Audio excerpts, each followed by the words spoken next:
Не нехтувати сигналами тривоги, а дотримуватись.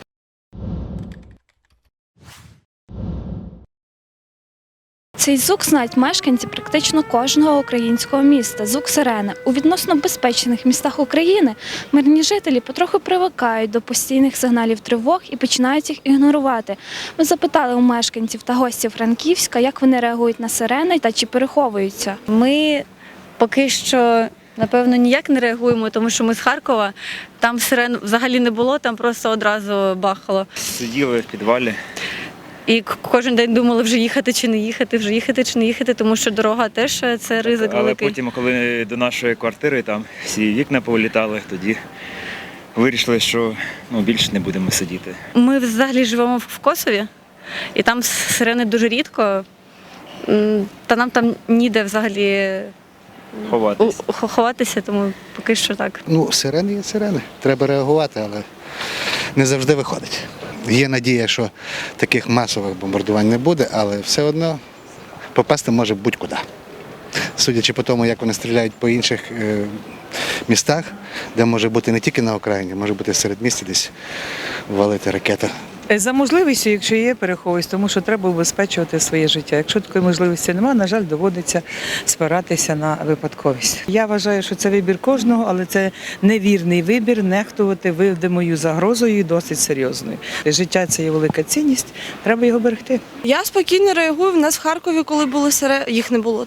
Коли ми ще було спокійно, а потім вже, коли ми поїхали, вже прям у нас будинок стоїть і навколо всі будинки були пошкоджені, окрім нашого. А батьки мешкали 2 тижні, не виходили з підвалу, бо дуже поряд стріляли. Я вважаю, поки все спокійно, треба ще насолоджуватись життям. А вже коли вже щось таке почнеться, тоді вже треба переховуватись, звичайно. Під час сирени постійно в Богословичі інколи буває, що дотримуюсь правил двох стін. Тривоги, паніки немає, але коли протягом дня по кілька разів, 3-4 рази на день, в кінці дня відчувається якась така загальна моральна втома. Не нехтувати сигналами тривоги, а дотримуватись, тому що насправді це є ваша безпека, здоров'я і щасливе майбутнє вас і ваших рідних і близьких. Я реагую вже нормально, буду відвертий, відношуся до цього не з такою обережністю, з якою треба. Ховаюся вдома, щоб було 2 несучі стіни між мною і